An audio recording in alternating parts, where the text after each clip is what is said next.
Good afternoon, Robert Scribbler here with the OBX Wave Report. I am your wave reporter on all things waves, weather, climate, and beach lifestyle. And today I did this thing where I rode a wave and shouted out Slava, Ukraine as I was dropping down the face, cutting across it. This pretty sweet little thing.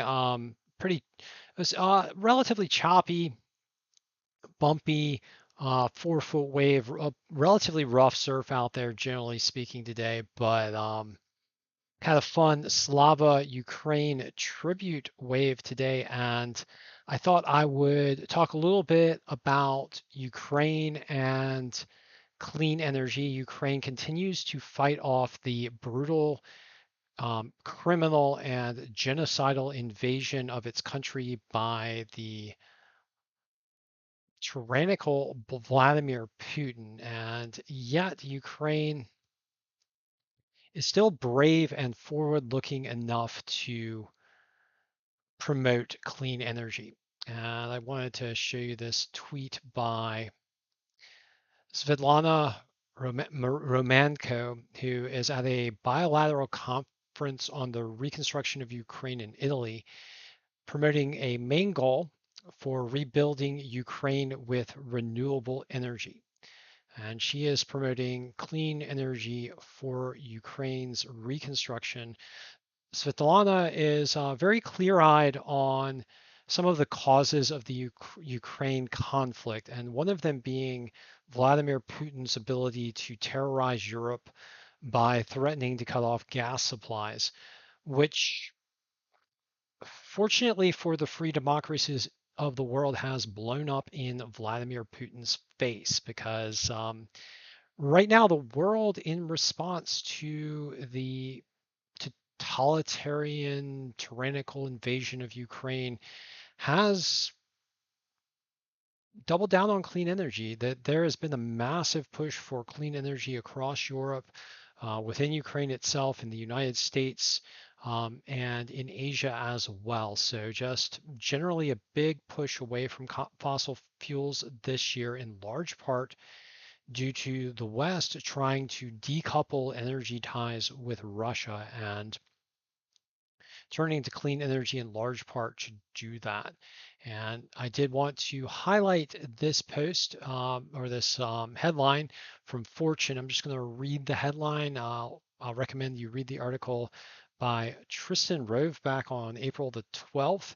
Russia's invasion of Ukraine boosted clean energy to power more than 90% of new demand last year. So new energy construction, 90% renewable. We need to get to 100% renewable. We need to get to net zero carbon emissions, but this is a really, really major development in the ongoing transition to clean energy. Of course, clean energy is helpful in decoupling dependency on harmful dictatorships like Vladimir Putin's Russia, but of course it is also a necessary response to the climate crisis. Mass deploying clean energy is the primary way we slow down the warming of our Earth, which is driven for the most part, in large part, in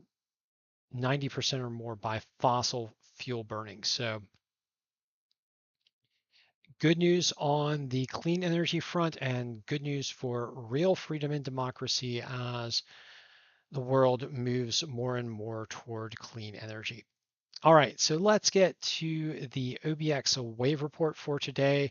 We're going to talk waves, weather, and climate. And right now we've got some storms firing across parts of the central US and a frontal boundary draped across the south and east and lingering out into the North Atlantic. Here in the Outer Banks, we get on the north side of the front, we have a steady easterly flow, which has been pushing waves in and a building swell over the past few days. And right now, across the Outer Banks, the breaking waves are in the range of 2 to 6 feet, which is considerably larger than over the past week. And these waves will continue to build throughout the week as we expect stormy conditions to persist and in some cases intensify. And looking at the enhanced cloud tops, we can see those thunderstorms firing across parts of Oklahoma and Texas. Risk of severe weather there today. We've got some thunderstorms firing across the Gulf of Mexico, some leading showers, possibly some thunderstorms moving in through the southeast and the mid-Atlantic, and then some storms offshore as well. For the western U.S., we've got some storms coming in through the Pacific Northwest, but most of the rest of the West, particularly the Southwest, is dry. Looking at the National Weather Service radar, we see, let's make sure this is up to date. Okay, we see storms firing across the central U.S. in association with the storm systems there. Thunderstorms east of Dallas showing up on radar, and thunderstorms near the Gulf Coast in the panhandle of Florida, setting off some weather alerts, and some thunderstorms scattered across the south, as well as rain moving in through parts of mainly North Carolina, parts of Virginia. And then to the north and east, we have some rain showers as well. All right, getting into our local wave observations, we're going to go ahead and start out at Jeanette's Pier. I did get to Jeanette's Pier and had some good surfing today. It was pretty riley. Waves the range of, it says 2 to 4 feet. I think maybe closer to 3 to 5 feet. There were some big boys out there. I had to paddle out to the second station on Jeanette's Pier, which roughly corresponds to about 600 to 700 feet offshore, and there were still waves breaking further out closer to the end of the pier. And once waves are breaking out there near the end of the pier, you got some big ones, big gnarly waves coming in, kind of mushy with that easterly wind, so not barreling very well, but nonetheless fun, and a riley surf session out there today. In any case, at Jeanette's Pier right now, according to the wave monitors, 2 to 4 feet. I'm going to say 3 to 5 feet. Primary swell coming in out of the northeast at 13 seconds. That's a pretty fast period swell. A pretty quick wave there at 13-second period. Out of the northeast at 2.5 feet. Secondary swell at 8 seconds at 1.9 feet. Also out of the northeast. Winds right now coming out of the east at 14 miles per hour. That is an onshore flow. Air temperature is warming up to 65 degrees today so far. Ocean water temperature is 60 degrees at Jeanette's Pier. I didn't wear a hood. I wore booties and gloves.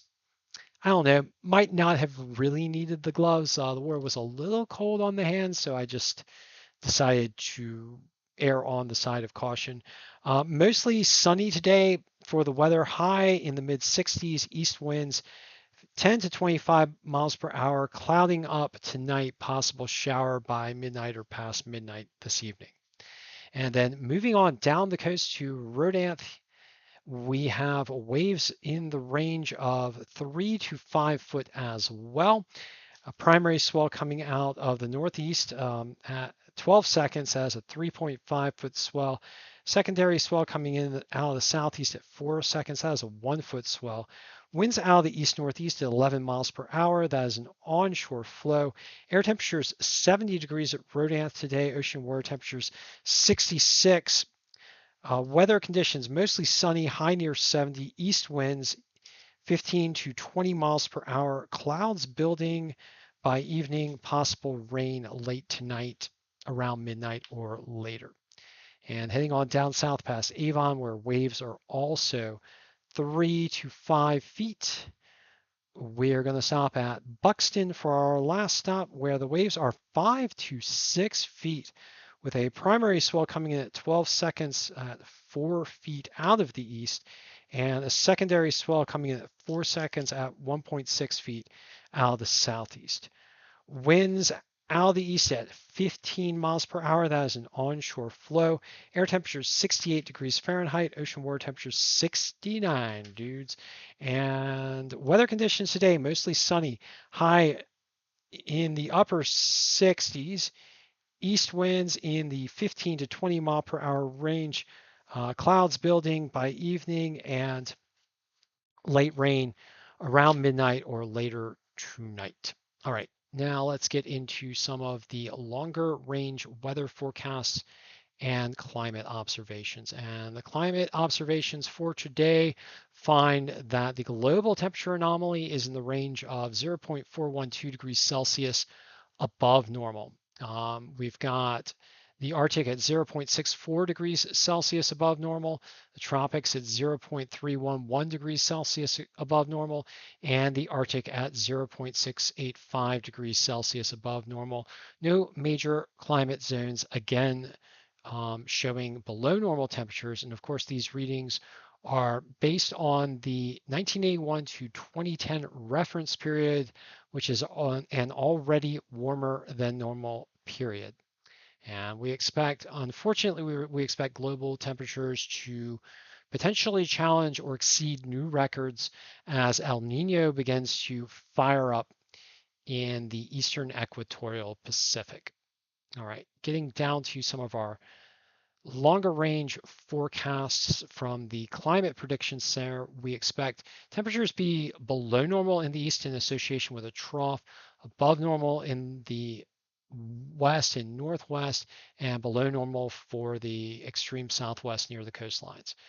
Below normal precipitation expected to range from the upper central tier of the United States down to the southeast coast, with above normal precipitation for parts of the U.S. West, particularly the Southwest, and a little piece of above normal precipitation up in the Northeast. For the next 7 days, we do, however, expect the storminess to focus on the east and the southeast. Of course, this is before the 6 to 10 day forecast really gets into play. So we're expecting stormy weather for the U.S. East Coast over the next 7 days. This looks relatively gnarly, folks, so pay attention to your weather experts, and if severe weather does threaten, please seek shelter and do what you can to protect life and, well, life primarily, but also property secondarily. All right, looking at the forecast, actually, let's go to the Storm Prediction Center first. Yeah, let's get into the Storm Prediction Center. So for today, is that today? That looks like that's day 3. Okay. For today, we expect the potential for severe weather for parts of eastern Texas, central Louisiana, large swath of Louisiana, extreme southwest Alabama, and along the east coast of Florida. So high number of population under risk for severe weather today looks like around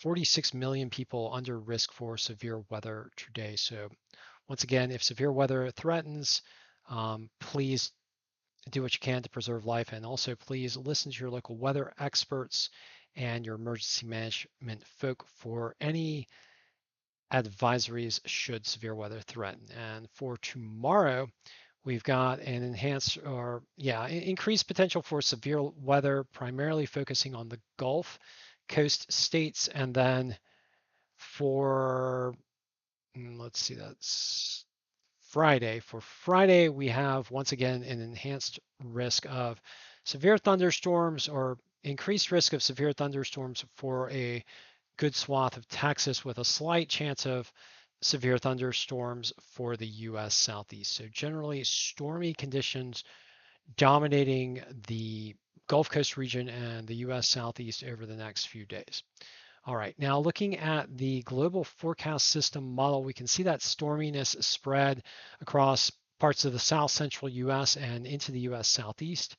And the storminess is expected to track eastward through tomorrow and Friday, and then get a bit more organized as we get later into the day on Friday and then head offshore. In earlier models, we did see the development of a coastal low, but it doesn't really look like the coastal low is going to be as intense, at least in this model.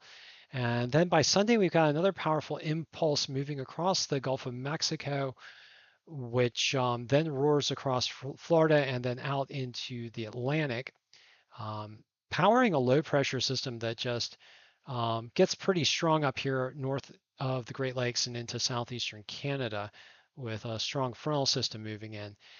across the North Atlantic. And then as we get into the middle of next week, looks like conditions begin to calm a bit for the Outer Banks, but we do get another impulse of stormy weather predicted by Friday and Saturday of next week. So not as stormy in the forecast as yesterday, but still some stormy conditions on tap for the U.S. Southeast. Looking at the wave forecast right now, waves in the near offshore environment in the range of 4.5 feet ish, 4.3 feet.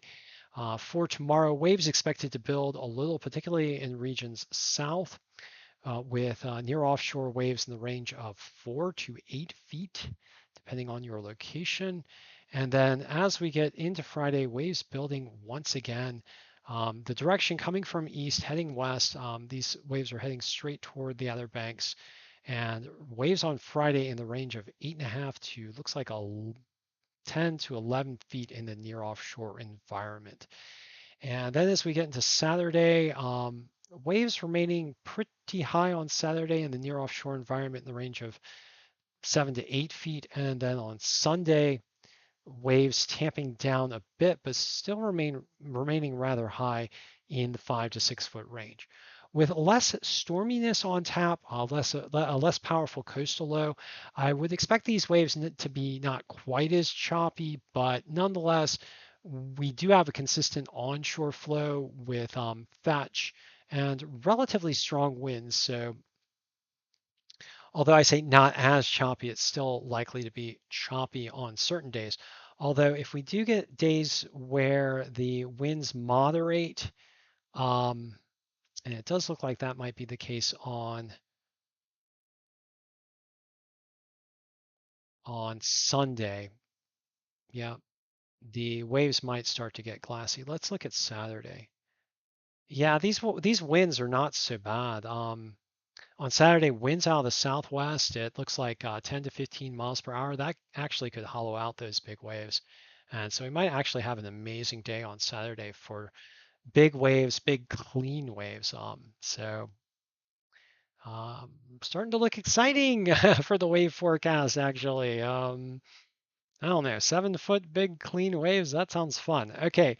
In any case, thank you for joining me for this session of the OBX Wave Report. We did talk clean energy earlier, but as I always do, I'm just going to ask you guys to please do everything you can to help accelerate the transition to clean energy being wind, water, solar, and electric vehicles. And these clean energy technologies will help us defend our beautiful coastlines from the impacts of climate change, which are driven by fossil fuel burning. Those impacts being sea level rise through the melting of glaciers and more intense storms coming from a hotter ocean, and ocean acidification, which is just really nasty when it comes to reefs and sea life. So thank you for joining me for this session of the OBX Wave Report. And